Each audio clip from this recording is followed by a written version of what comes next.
want to do something meaningful, right? They want to make meaning, not just make money. Yeah. And so when the organization puts the money interest first, which is what it feels like in many organizations today, then the people start to get disengaged, right? They start to feel the disconnection because I'm not making meaning anymore. I'm just making money, and I'm probably making money for somebody who's not me.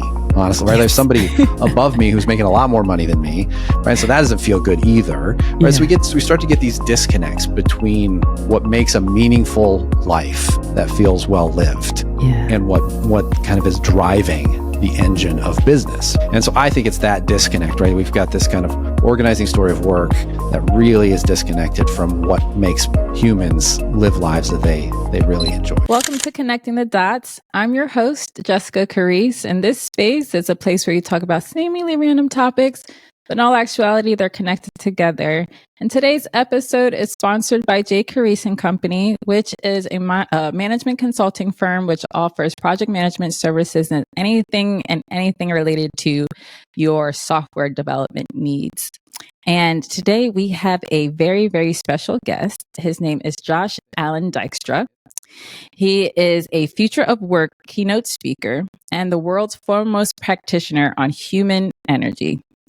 He spent the last 2 decades building 5 companies and working with some of the most iconic brands on earth.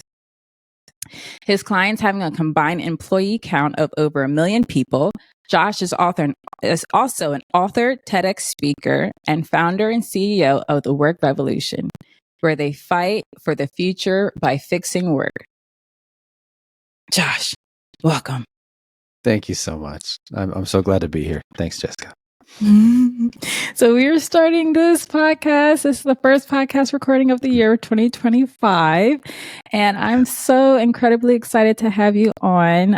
We met at CollabCon in Orlando last month, and you gave a wonderful speech about human energy.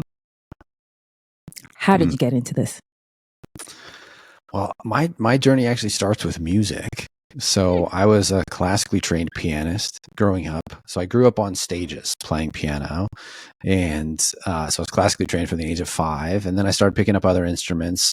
In middle school, I joined the jazz band and then picked up guitars and stuff in high school. And so I ended up playing all these different instruments by the time I got to college. And so I thought, man, I think I should be a performing musician of some kind, right? Like some kind of rock star.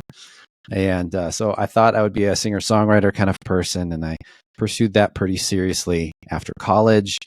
Got a manager, moved to Los Angeles, shopped the labels, did the gigs, recorded the albums, and I realized pretty quickly that the music business was not the business for me. I love music more than just about anything, but the business of music is wacky, and has been maybe always. And so I was like, I don't think I want to do this as a career. So I had this quarter life crisis, and I was like, what am I going to do instead if I'm not going to do music? Because that was the thing I thought I was going to do forever.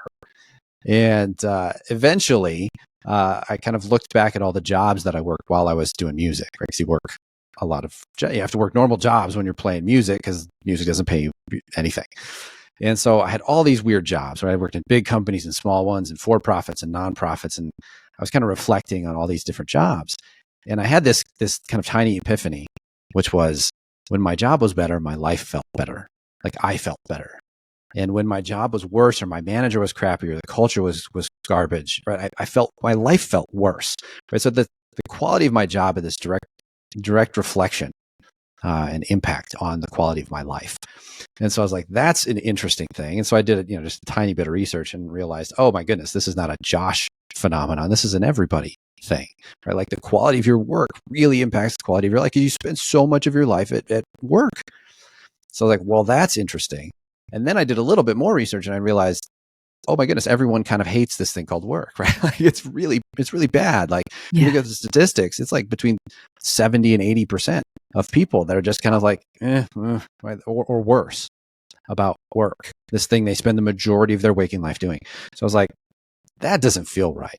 And so I've always been kind of a leave a dent in the universe kind of person. And I thought, well, if I could make work not suck so bad for people, that would be a cool dent to leave in the universe. And so that's what I started doing almost 20 years ago. And I've done that in a whole bunch of different ways, but it's always kind of been after the same mission of trying to make work not suck for people. And that's fun to say. It's fun to say, don't like work sucks and it shouldn't, but I really mean it pretty literally. And so this kind of maybe gets us into some of the other things you might want to talk about. Because what work does, what business does right now, it's a whole lot of sucking and not a lot of giving. Like it sucks the resources from the planet. It sucks kind of the meaning from people's lives. It sucks the energy out of human beings, right? You go home drained at the end of the day. So it just like the way we've structured work, it does a lot of taking and not a lot of giving. And I think it should be the opposite. And so that's kind of how I ended up doing what I do. Wow. That's incredible. And the reason why I say it's incredible is because, first of all, my husband is a classically trained pianist. Hey, nice. I love it. And it's not often that I meet other classically trained pianists that don't work at his school. So fair. Yeah. So I found that quite rare to meet a classically trained pianist at a Microsoft-based conference. Yeah. There's a few of us out there, but yeah, maybe not too many. Yeah. So that's amazing. We definitely have to chat about that. And then the whole concept about work not sucking. I've been pondering this one for some time. And it's also part of the reason why I started my consulting firm, because I would do projects and I would take over a project that sucked. It sucked so bad. Yeah. And then, it's like, okay, why did this project suck before I got it? And why is it tolerable now? It was still a lot of hard work, but my team members were happier. Yeah. Why? Yeah. Did you figure it out? Yeah, because I cared. Yeah. I cared about them. Yeah. I cared about their well-being. I cared what could I do in my power to make their lives easier? How can we, because we were spending all day on the phone with each other or messaging or something. Yep. And it's like, why don't people care? Yeah. But that's a whole nother pondering about why people may not care. So what did you find? Yeah, I think you're onto it, right? Like that's exactly it. So then the next question becomes, why is it so hard to create environments of caring inside our business environments, right? Like, because really, like, it's not actually rocket science to create engagement in our work, right? We've got engagement research up the wazoo for the last 2 to 3 decades, right? We know the ingredients of how to make a great workplace. Like these things are not secret. They're not a surprise. Like they're very well researched. It's very public that if you do these certain things and you care about your human, like that's kind of at the core of it. Exactly what you said. If I care about the people, then things work better. So why doesn't more business work that way? Becomes a really strange question. And where I've found the answer is in primarily that we've got this kind of what I call an organizing story of work.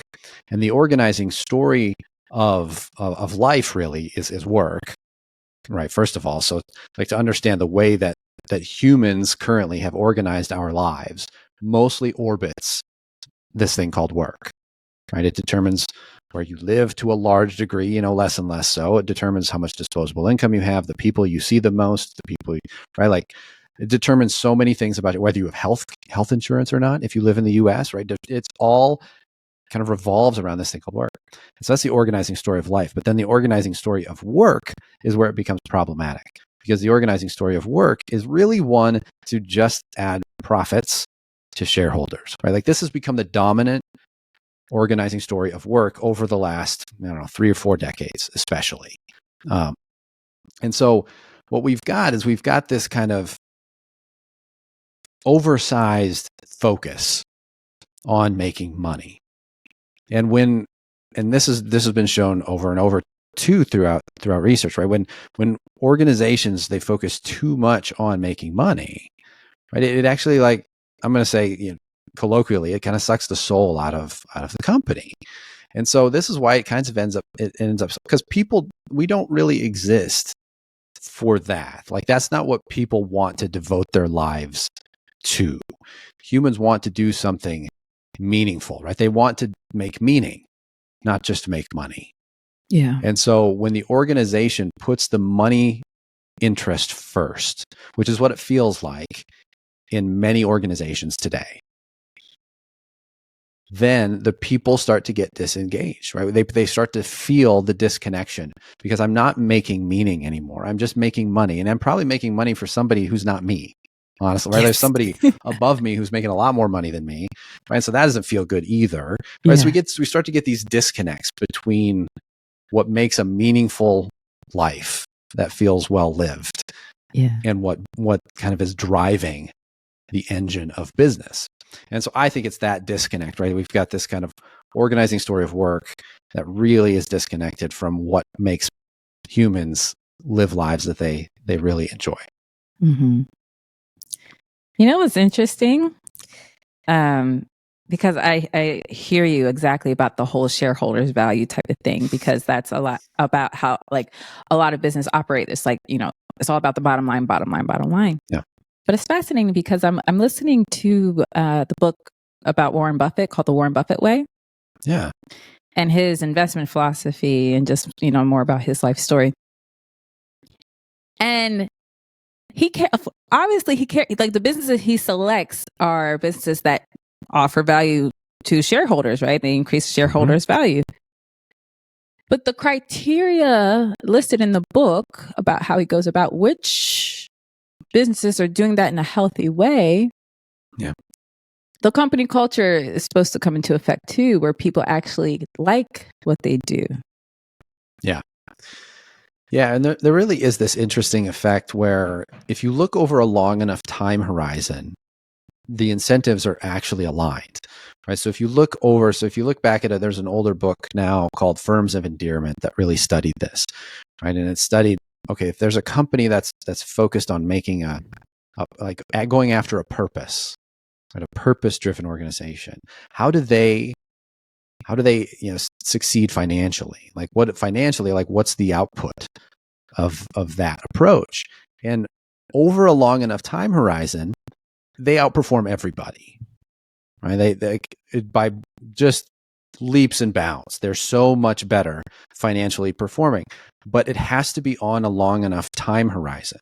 And this is where the current short-term thinking about business becomes a problem, because we're trapped, especially right in public companies, they're trapped in quarterly earning cycles and quarterly earning reports, and they're beholden to these kind of short-term outputs. And because we're thinking so short-term, it causes us to do things that are actually misaligned with the humans.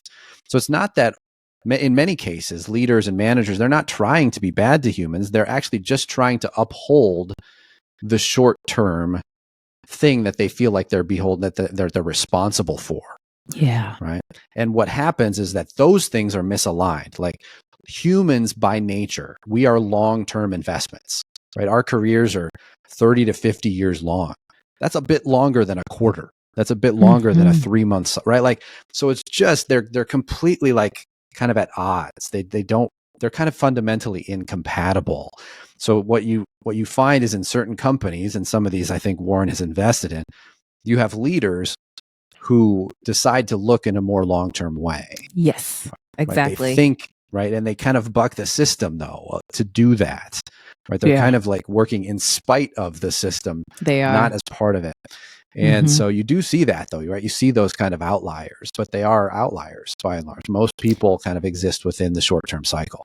It's funny because people should be in the long-term cycle, like to your point, like, and Warren Buffett book is about that too, where his investment philosophy is against the grain. Right. It's against the grain because there's so much more that goes into that should go into a business than what a lot of people do right now. Yeah. With some, I think this is a great thing that kind of makes my point, right? Because Warren, he's a guy whose career has been very long. Right? He's been doing this for many decades, right? He's not, this is not a short-term flipper hedge fund investor guy, right? This Mm-mm. is not a short-term trader, right? Like Buffett's been doing this for decades, right? So it's like when you think about this in terms of decades, you can do different things. Yeah, but this short-termism is really, really, really a danger to everybody.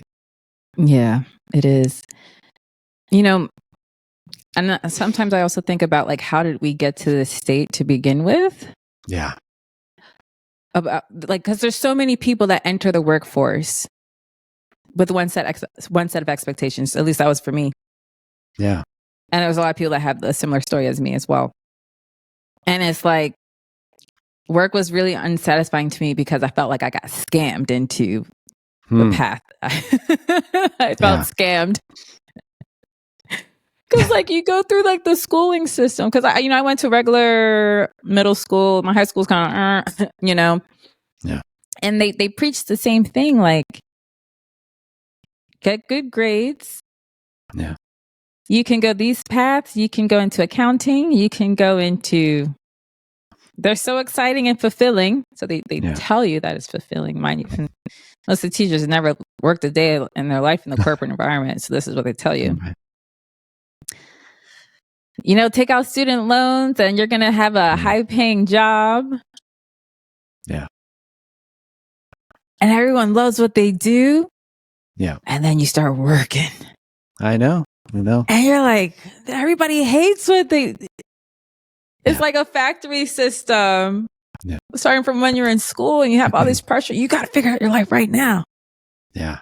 Yeah. I wrote about this. So I wrote a book that published in 2012. So it's been a few years, but I wrote about this same thing in the book. Like I felt really like almost like hoodwinked when I got into the real world, right? Like after college. And I was like, what? This is what's real. This doesn't seem like any kind of reality that I want to, right? Like, yeah, exactly to your point. So yeah, it is.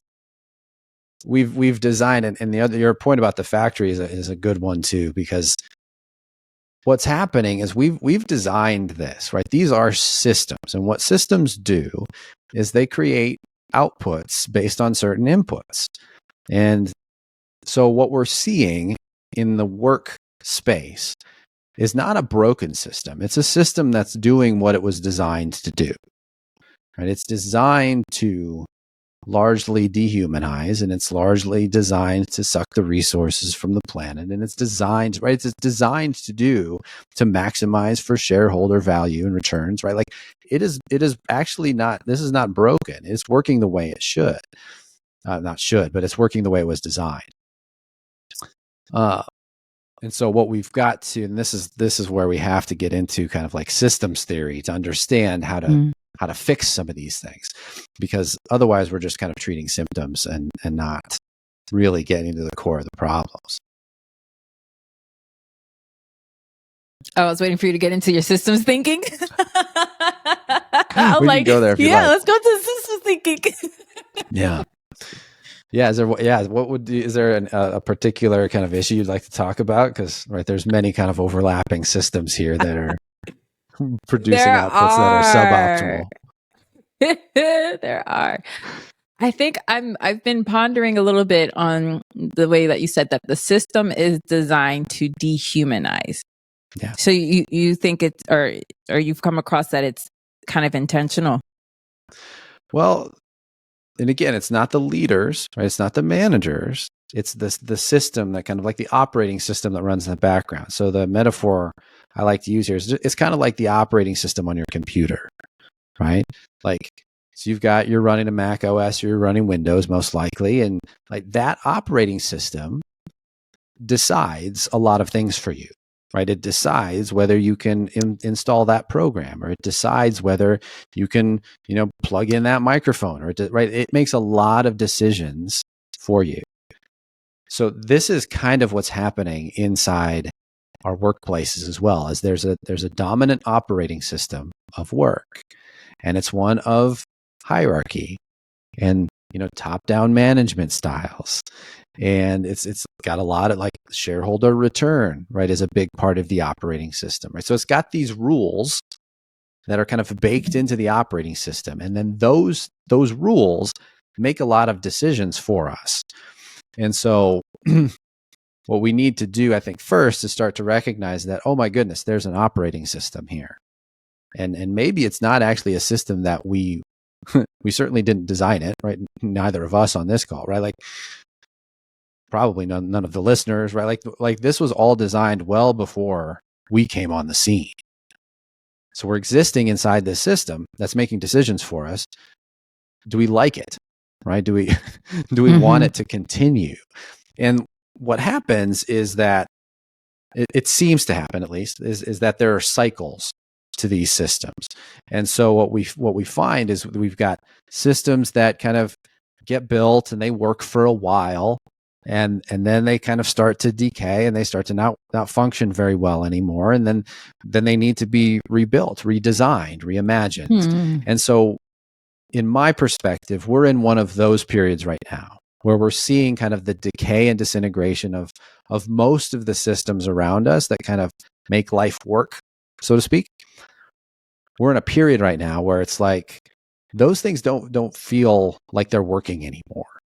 And I think many people would agree with this, right? It's like whether we're talking about political institutions or, confidence in government institutions, or we're talking about confidence in financial institutions or education institutions, right? Or business institutions, right? Like all of this stuff just, right? It just kind of feels like I can't really trust those anymore, right? They're not looking out for my best interest anymore. Yeah. And so to me, this explains a lot of the unease that I think people feel at this time in history, right? Like we're feeling a lot of this disintegration. And what's happening is that these systems need to be reimagined.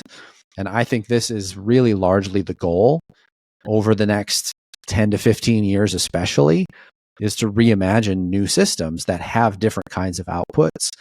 And we're also seeing this becoming really important in terms of, how we're taking care of our planet.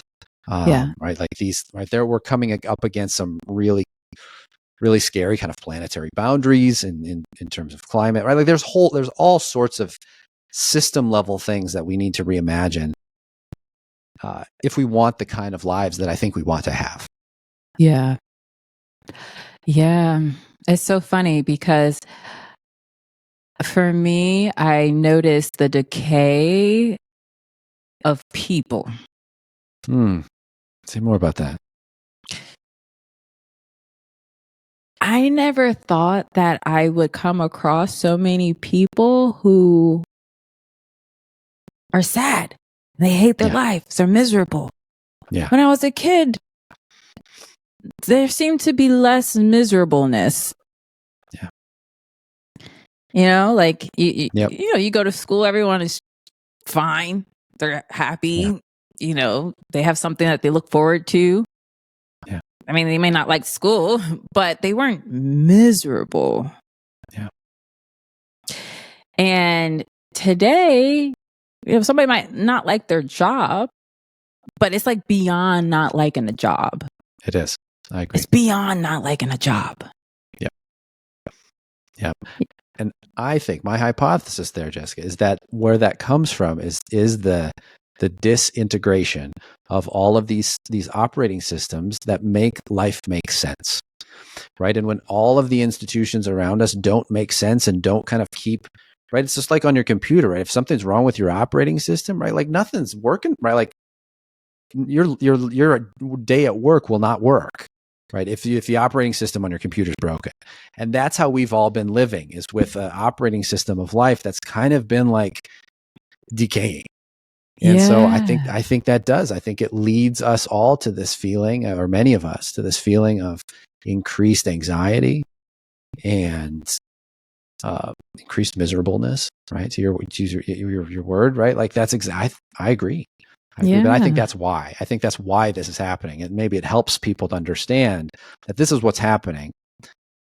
And that the good news is that these are cyclical, right? As far as I can tell, these are cycles. And so what's happening is, and you can think of it like seasons, right? So think of this like winter, right? But what comes, and winter can get dark and cold and things die, right? Mm-hmm. Like, but if you remember, right? If we can remember that there's spring, Spring happens next, right? You've got to get through the winter to get to spring.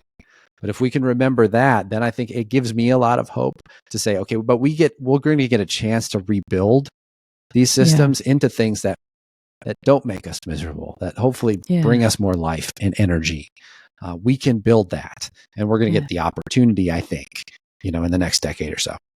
Yeah. And it's part of the reason why I started my platform, because I think like for myself, I had a lot of anxiety and overthinking, and I finally figured out how to kind of break free of that. And then also helping people figure out how to look within, because a lot of the changes that we want to see on the outside, sometimes we can't even imagine what it could look like because we're just so buried deep down in funk. Yeah, totally. Yep. And then there is this aspect of, what can I control, right? Like in all of this, right? Like what, maybe I can't, fix some of these systems, right? I think it's going to take a lot of us to work on all the different systems that need fixing.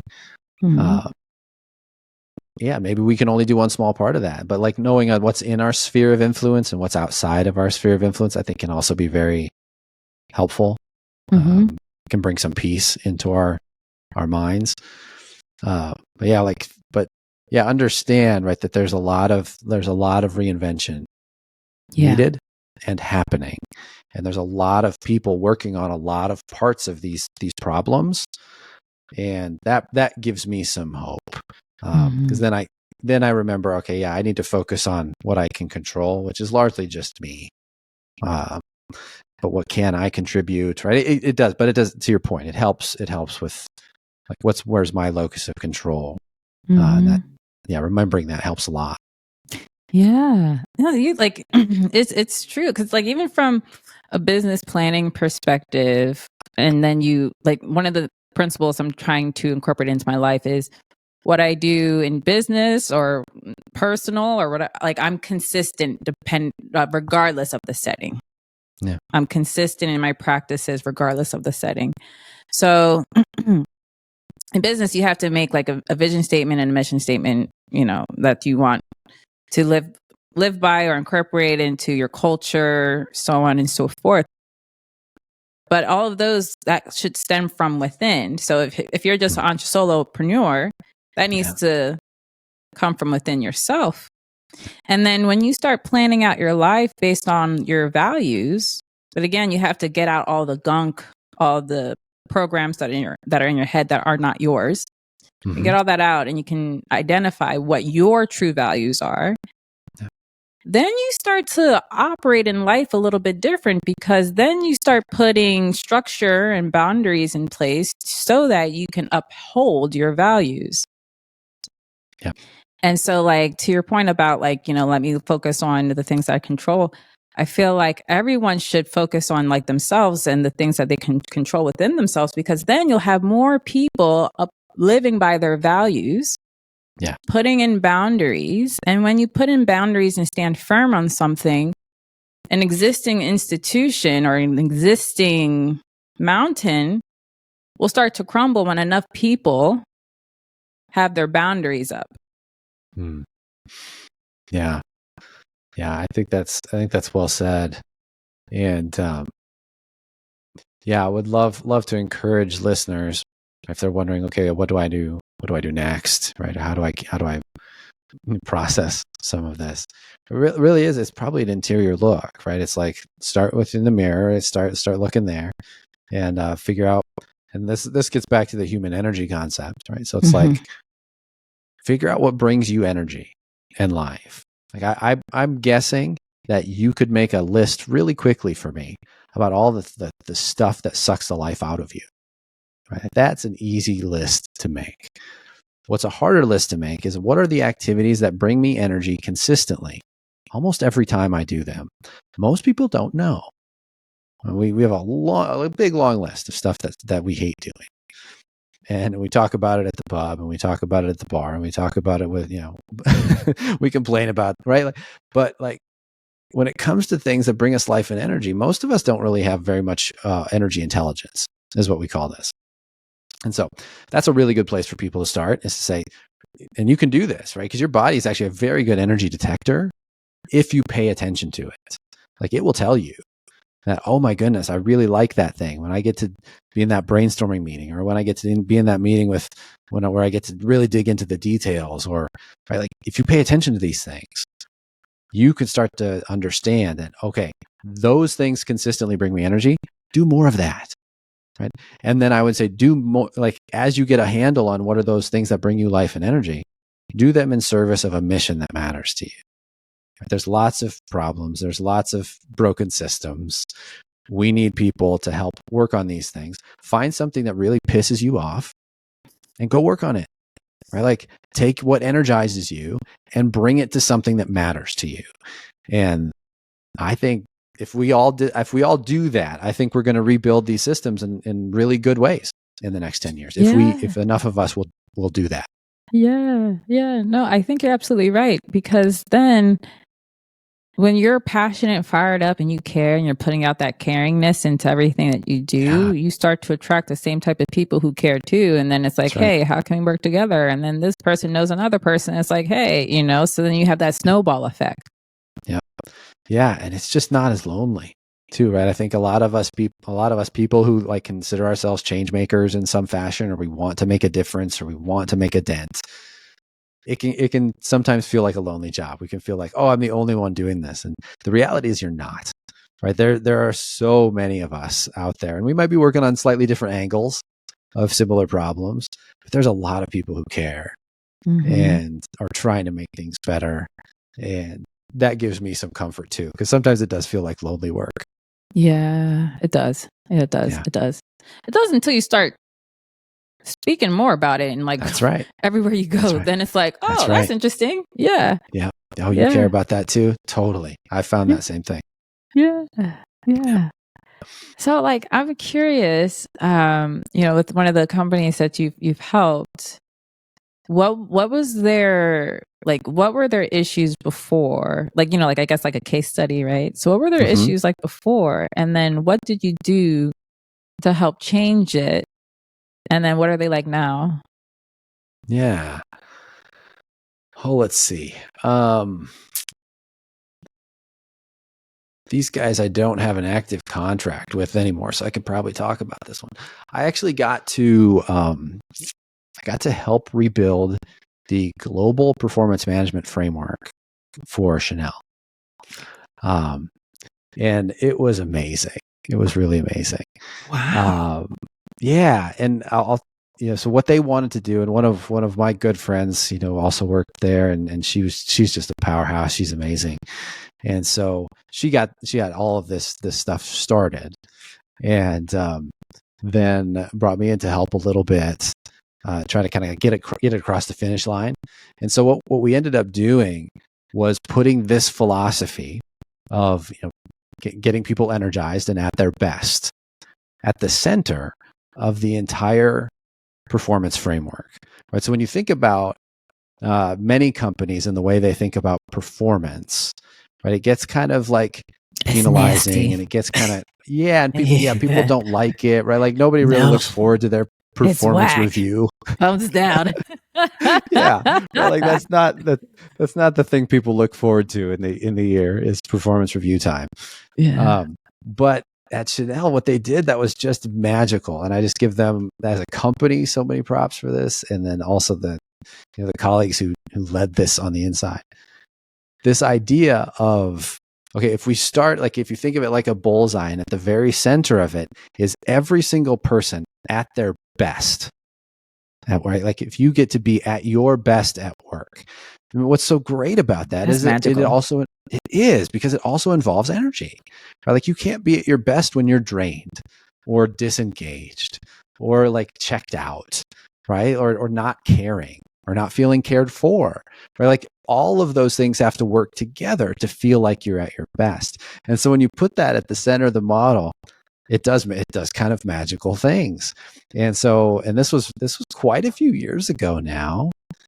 And it's fascinating though, Josh, because Chanel now is hot fire. Like you know what I mean? Like everyone is like, ooh, Chanel. Where like I feel before Chanel was like just a rich people thing.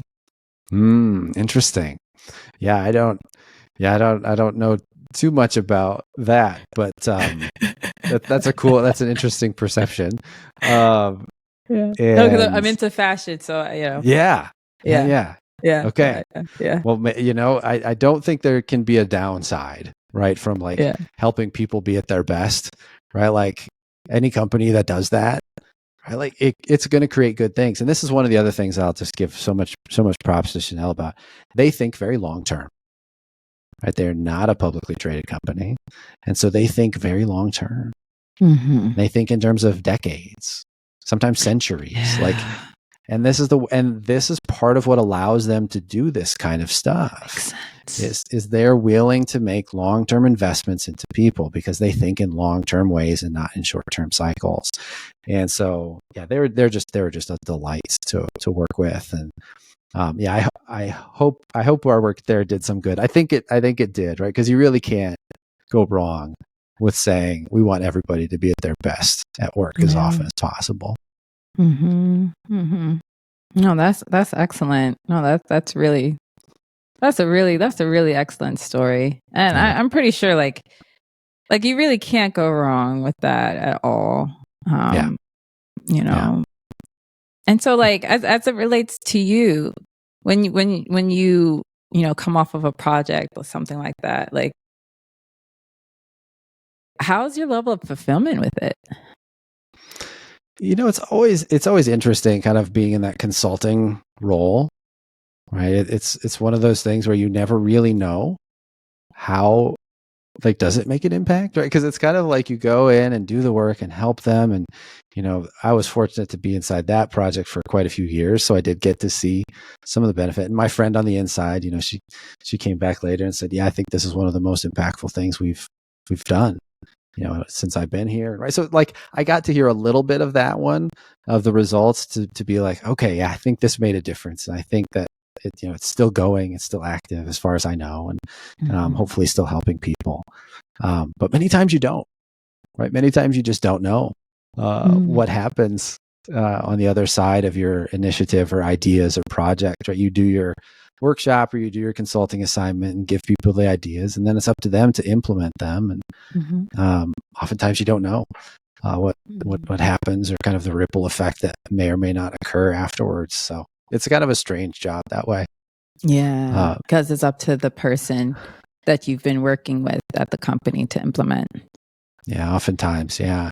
It's one of the reasons we started building technology, is to try to get a better handle on that. So doing longer term engagements with technology that can kind of measure things over time, so we can show results and show like what happened as a result of these initiatives.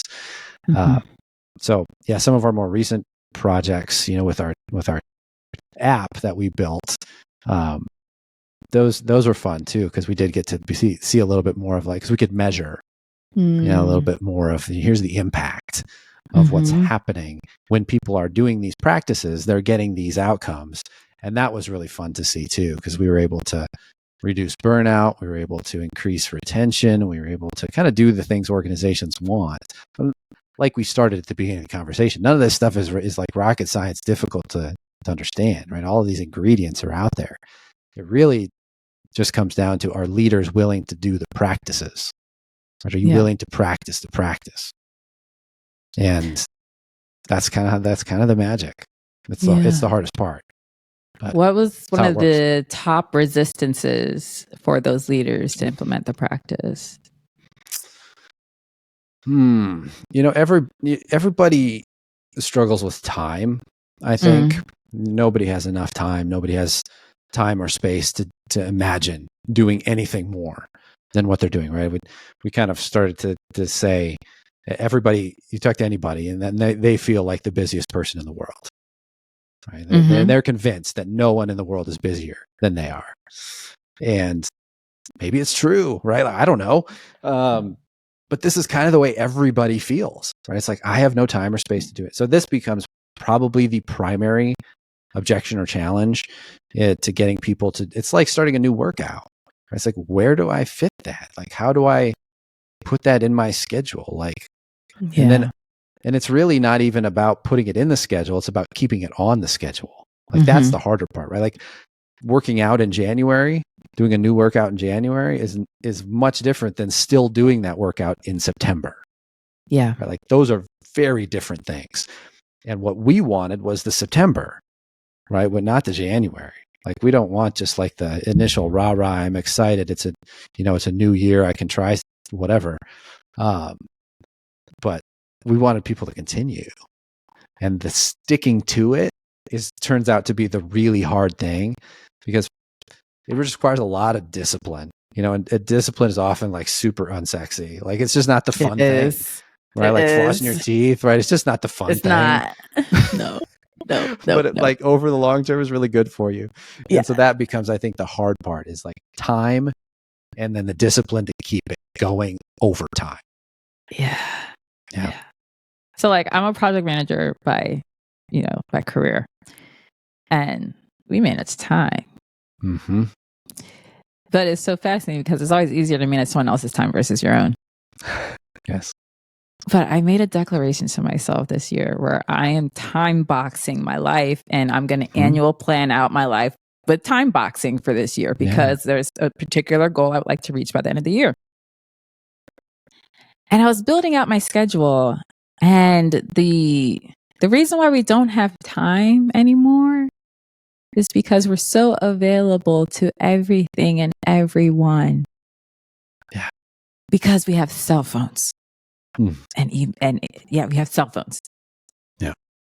So there's because if you think back to even like 20 years ago, or not 20, maybe 25 years ago, 30 years ago, I feel like 30 years ago, all you had was a landline phone. Yeah. So you were out and about doing your thing, not having to worry about talking to no one as you're walking to work, driving to work. Yeah.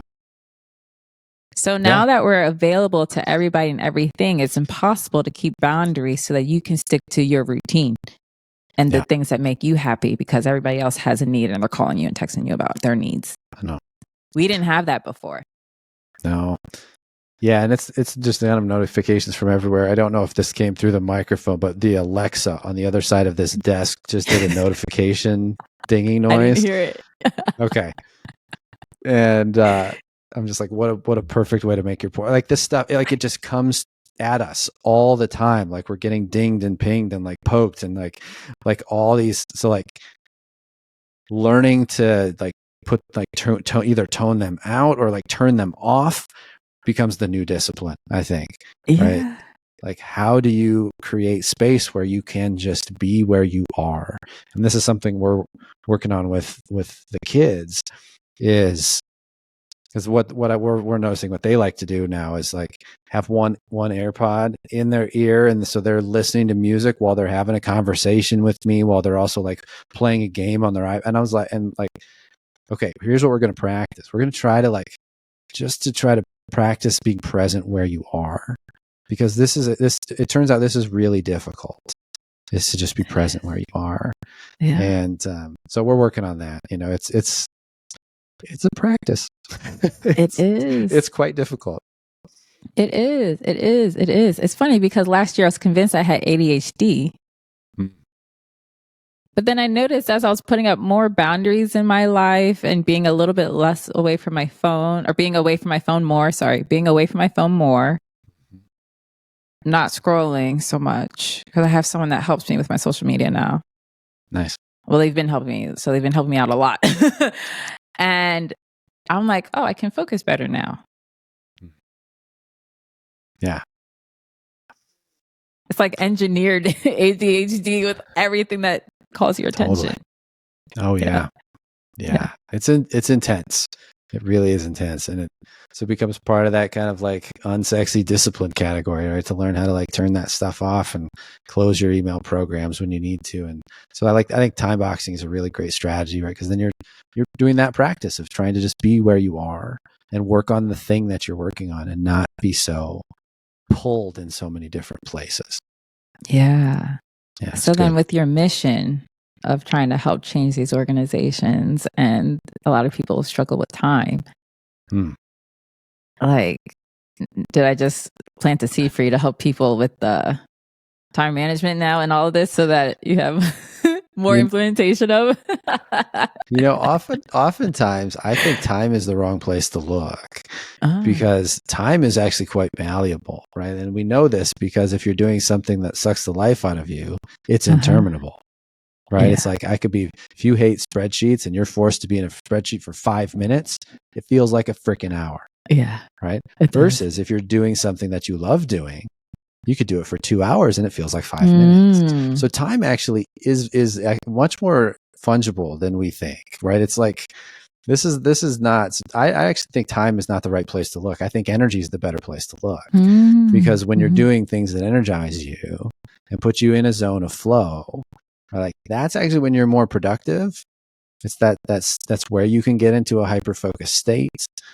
And you can, because you really care about the thing you're doing. So it is back to that idea of care also. Yeah.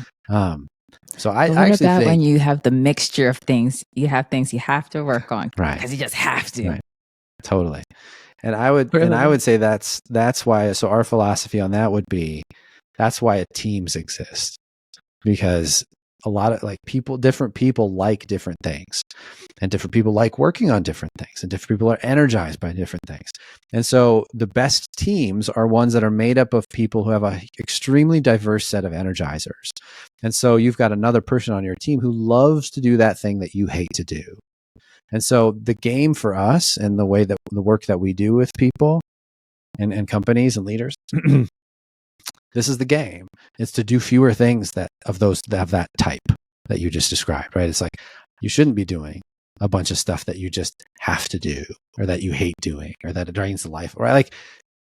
Like the goal is to do as few of those things as possible. Now, you still have to do some, probably, but can you minimize it as much as possible? And this is another thing that benefits from a longer time horizon.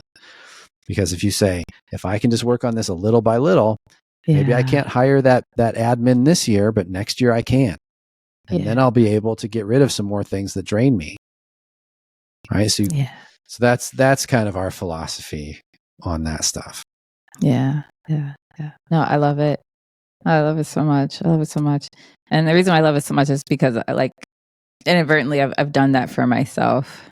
I really, good. Yeah. And life is so much more fulfilling. Yes. It's so much more fulfilling. Yeah. And I meet more people aligned to it too. Mm-hmm. Yep. And I do think that we kind of sometimes we find our way into those things.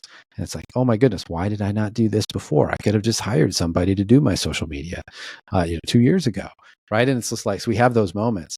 And so what we're trying to say is, now that you know, be intentional about it. Like, be actively, make this the game for you to say, how many of these life draining things can I freaking get rid of? Or do that intentionally. Don't luck into it. Do it. Make this an active part of your business as a business owner. Yeah. And it is like magic. It might make you change everything though. You have to give disclaimers. Might. It might. Because some people, you're just in the cycle of something for so long, and then one day you're like, I hate this. Then you uplift everything. Yep. It very well might, and that might be really hard, but I promise you it would be better on the other side. Yeah. So if you could give your top 3 pieces of advice, let's say to your younger self, based on everything you know today, what would it be? Yeah, let's see.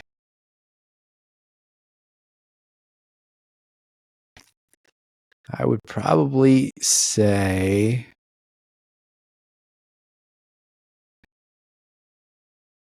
keep working on this presence thing, being where you are.